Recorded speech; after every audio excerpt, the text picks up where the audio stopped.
Hey guys, welcome back to my channel.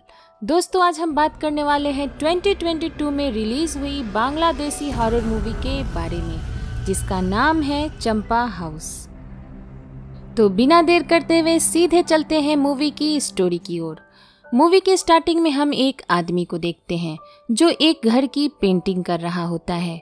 तभी उसे प्यास लगती है और वो एक लड़की से पानी मांगता है। तभी वो नोटिस करता है कि उस लड़की ने पुराने जमाने की हीरोइनों की तरह कपड़े पहने हुए हैं और उसका हेयर स्टाइल भी काफी पुराना है, पर वो देखने में बेहद खूबसूरत थी, इसलिए ये आदमी उसकी तारीफ करता है।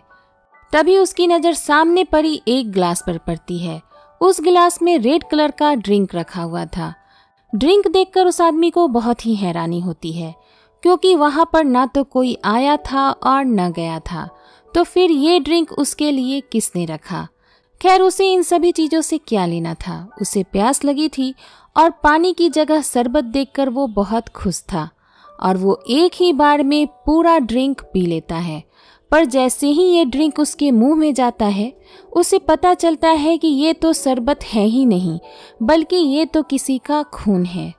इससे वो काफ़ी घबरा जाता है और वो ज़ोर ज़ोर से चीखने लगता है। और तभी अचानक बहुत ही भयानक चेहरा उसके सामने आता है और उसे अपने बालों से जकड़ लेता है। साथ में हम ये देखते हैं कि ये चेहरा किसी लड़की का है जिसकी लाश लटक रही थी छत से, वो भी उल्टी। ये सीन यहीं पर एंड हो जाता है और अगले सीन में हम दो व्यक्ति को देखते हैं, राशिद और अमजाद। दोनों को हम देखते हैं एक गैराज में अपनी अपनी गाड़ी को रिपेयर कराते। अमजाद को लेट हो रही थी, इसलिए वो कहता है कि मेरी गाड़ी पहले ठीक करने के लिए। तभी राशिद कहता है कि इन्हें लेट हो रही है, इसलिए इनकी गाड़ी पहले रिपेयर कर दो। अमजाद को राशिद का व्यवहार अच्छा लगता है और वो राशिद से बात करने लगता है। तभी वहाँ पर एक आदमी आता है और वो राशिद की तारीफ करने लगता है। वो कहने लगता है कि इन्हीं के कारण हमारी भांजी की आज जान बच गई, नहीं तो हम लोगों ने तो सारी उम्मीद ही छोड़ दी थी। तभी वो कहता है अगर राशिद नहीं होता तो शायद आज हमारी भांजी भी नहीं बचती।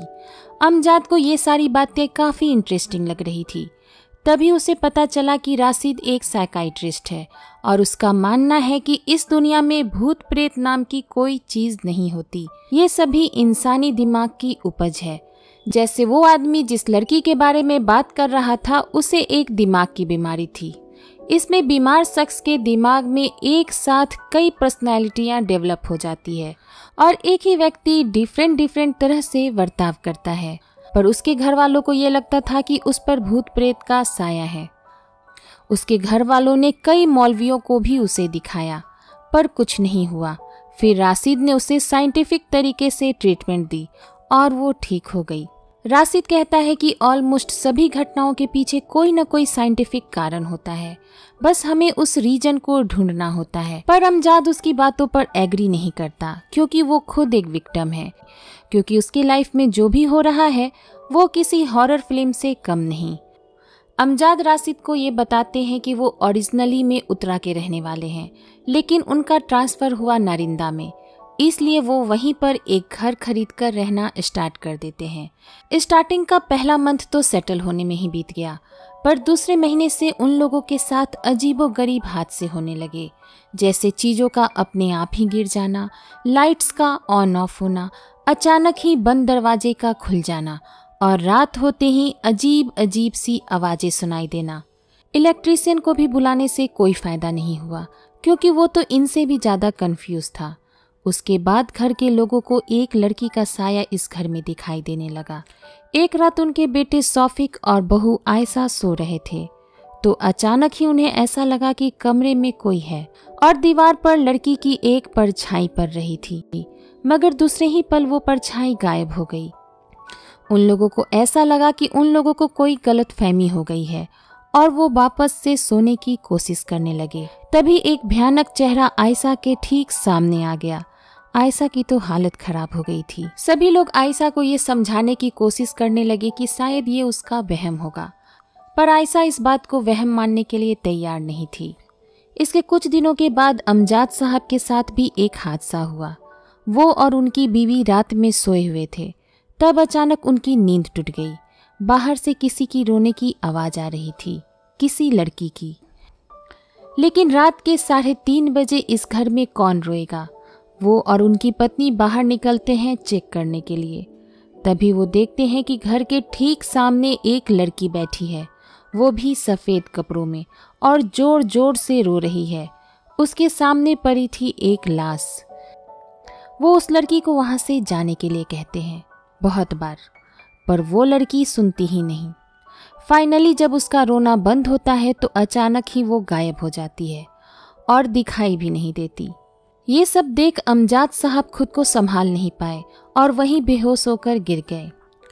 लगातार ऐसे हादसे होने से घर के लोगों के दिल में डर बैठ गया था। उन लोगों को ऐसा लगने लगा कि शायद उन्होंने ये घर खरीदकर गलती कर दी है। उन्होंने आसपास के लोगों से भी सुना था कि ये घर हॉन्टेड है, मगर उन्होंने इस बात पर ध्यान नहीं दिया। आधे दाम में इतना बड़ा घर मिलना, इस बात की बहुत खुशी थी उन्हें।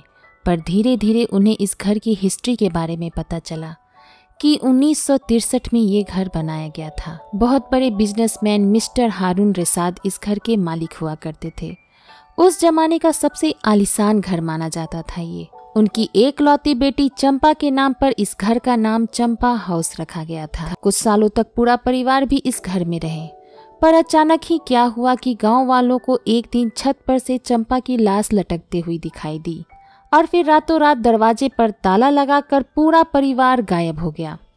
किसी को पता नहीं चला कि वो लोग कहाँ गए। अमजाद साहब को जब ये सभी बातें पहली बार पता चली तो उन्होंने इसे अफवाह समझा, पर धीरे धीरे बातें बढ़ने लगी। सोफी को एक बार वो आत्मा दिखाई भी देती है और उस आत्मा ने सोफी को बताया कि कैसे फिल्म स्टार बनने के चक्कर में उसकी जिंदगी बर्बाद हो गई। स्टूडियो वालों ने उसका फायदा उठाया, उसे बेइज्जत किया और इसी कारण उसे अपनी जान गंवानी पड़ी। चंपा की आत्मा ने सोफी को यह बताया कि अब उसे बदला चाहिए, वो किसी को भी नहीं छोड़ेगी। तब से सोफी को ये पूरा यकीन हो गया कि इस घर में भूत है। जब अमजाद साहब को ये सारी बातें पता चली तो उन्होंने इस घर को प्यूरिफाई कराने और उस आत्मा की शांति के लिए मौलवी को बुलाया। इनफैक्ट उस मौलवी को तो चंपा की आत्मा दिखाई भी दी, पर उसके भयानक रूप को देखकर वो मौलवी घर से ही भाग गया। घर से बाहर निकलने के बाद वो मौलवी अमजाद साहब से कहता है कि इस घर में बहुत ही निगेटिविटी है, इसे दूर करने के लिए उस लड़की की लाश को ढूंढना पड़ेगा, क्योंकि उसका अंतिम क्रियाकलाप ठीक से नहीं किया गया। इसलिए उस लाश को ढूंढना होगा और उसका अंतिम काम सही तरीके से करके वापस उसे दफनाना होगा। मगर अमजाद साहब के लिए ये सब पॉसिबल नहीं था, इसलिए चंपा की आत्मा उस घर में भटकती रही। अब अमजाद साहब राशिद से ये सवाल पूछते हैं कि क्या वो और उनके परिवार जो इतने दिनों से झेल रहे हैं, क्या वो सब गलतफहमी है और क्या घर के सभी लोगों का दिमाग एक साथ खराब हो गया है। राशिद उनकी बात सुनकर हंसने लगता है और कहता है कि आप लोग सभी को कुछ गलती हुई है, ऐसा हो ही नहीं सकता। वो बताता है कि मैं एक साइकाइट्रिस्ट होने के साथ साथ एक पैरानॉर्मल इन्वेस्टिगेटर भी हूँ और वो अभी तक ऐसे 100 से भी ज़्यादा केस हैंडल कर चुका है। और इन सब के बाद वो इसी नतीजे पे पहुंचा है कि भूत वूत नाम की कोई चीज़ नहीं होती। उसकी बातों से अमजाद साहब काफ़ी नाराज़ होते हैं और उसे अपने घर आने का चैलेंज देते हैं। राशिद भी उनका चैलेंज मान लेता है और उसी दिन उनके साथ उनके घर चला जाता है। सब कुछ देखने के बाद उसे एहसास होता है कि इस घर का असली प्रॉब्लम फर्नेस का है। पाइप में एक होल है जिससे कार्बन मोनोऑक्साइड बाहर निकल रहा है और इसी पॉइजनस गैस के कारण घर के सभी लोग हेलोसिनेट हो रहे हैं। घर काफ़ी पुराना होने के कारण घर में क्रीपी एटमॉस्फेयर भी है और फिर आसपास के लोगों की बातें भी, जो ऑलरेडी इस घर को भूतिया बना चुकी है। राशिद की सजेशन मानकर घर का फर्नेस ठीक कराया गया। इसके बाद घर में कुछ दिन तो बिल्कुल नॉर्मल जाता है। ऐसा लगता है जैसे घर में कुछ हुआ ही नहीं था। सभी लोग बहुत खुश होते हैं और इसी खुशी में अमजाद साहब राशिद को एक दिन अपने घर डिनर पर बुलाते हैं और ठीक उसी दिन उस रात में होता है फिर से एक भयानक हादसा। उन्हें बिरयानी की जगह बकरी का सिर दिखाई देता है और उसी वक्त अचानक घर की बिजली चली जाती है और फिर टॉर्च की रोशनी में सभी को दिखाई देता है एक लड़की का चेहरा। इनफैक्ट ये चेहरा तो राशिद ने भी देखा। राशिद को ये मानना पड़ा कि ये केस कॉम्प्लिकेटेड है, नहीं तो ऐसा कैसे होता। वो कैसे घर के बाकी लोगों के जैसा हेलुसिनेट होने लगा। वो डिसाइड करता है कि वो कुछ दिन इसी घर में रहेगा और यहाँ रहकर इस घर की प्रॉब्लम को जानने की कोशिश करेगा। इसलिए वो अपने असिस्टेंट को बुला लेता है, साथ में EMF डिटेक्टर जैसे कुछ डिवाइसों को भी मंगवाता है, जिसे ऑन करने के बाद ये पता चलता है कि इस घर में इलेक्ट्रोमैग्नेटिक एनर्जी कुछ ज़्यादा ही ताकतवर है। नेचुरली वो इतना ताकतवर नहीं होता। इसका भी जवाब तैयार कर लेता है। वो बोलता है कि घर की वायरिंग एल्युमिनियम से हुई है, जिस कारण यहाँ इलेक्ट्रिक मैग्नेटिक एनर्जी काफ़ी हाई है। वो कहता है कि ज़्यादा समय तक ऐसी एनर्जी के कांटेक्ट में रहने से इंसानी दिमाग कमज़ोर हो जाता है, की बात मानने के लिए तैयार नहीं होते। घर में भूतिया हरकतें शुरू हो गई थी। इनफैक्ट राशिद भी जब घर में रात के वक्त और दिन के वक्त खोजबीन करता था तो उसे ऐसा लगता था कि उसके साथ कोई चल रहा है। किसी के प्रेजेंट होने का एहसास होता था उसे। ऐसे में एक रात उसे सच में चंपा की आत्मा दिखाई देती है और उसके पास आकर उसे धमकी देती है कि अगर वो इस घर से नहीं भागा तो वो उसे मार डालेगी। वो कहती है कि वो अपना बदला जरूर पूरा करेगी। इससे राशिद की तो हालत खराब होती ही है, पर उससे भी ज़्यादा हालत खराब होती है अमजाद साहब की बेटी की, जो उस वक्त राशिद को डिनर के लिए इनवाइट करने के लिए गई थी। ये सब देखकर वो बेहोश होकर गिर जाती है। उल्टा राशिद को ही उसे संभालना पड़ता है। उसी रात एक और हादसा होता है वहाँ। सौफिक और आयशा कुछ काम से घर से बाहर गए हुए थे और जब वो घर वापस लौटते हैं तो आंगन में उन्हें चंपा की आत्मा दिखाई देती है। चंपा उन लोगों को परेशान करना शुरू कर देती है। उसकी डर से सौफिक अपनी आंखें बंद कर लेता है और जब अपनी आंखें खोलता है तो फ्रंट यार्ड बिल्कुल खाली दिखाई देता है। अमजाद साहब तो ये सब देखकर बहुत डर जाते हैं, पर राशिद को एक बात समझ नहीं आ रही थी कि आखिर चंपा उन्हें डरा क्यों रही थी। अगर वो सचमुच में एक खतरनाक आत्मा है तो वो उन लोगों को नुकसान क्यों नहीं पहुंचा रही। उसे ऐसा लगता है कि कुछ तो मिसिंग है जो उसे समझ में नहीं आ रहा। वो अमजाद साहब से कुछ और दिनों तक यहाँ रहने की परमिशन मांग लेता है, पर यह बात चंपा को बिल्कुल पसंद नहीं आती। वो उसी रात राशिद पर हमला कर देती है। राशिद को पहली बार इतना डर लगा था। उसे समझ में आ जाता है कि जब मौत इतनी करीब हो तो कैसा लगता है। डर के मारे वो बेहोश हो जाता है, पर इन सब के चक्कर में उसके गर्दन में जोड़ों की चोट आ जाती है और उसकी चीख सुनकर वहाँ पर सभी लोग आ जाते हैं और उसे बचा भी लेते हैं। राशिद की ऐसी हालत देखकर अमजाद साहब को अब और हिम्मत नहीं होती इस घर में रुकने की।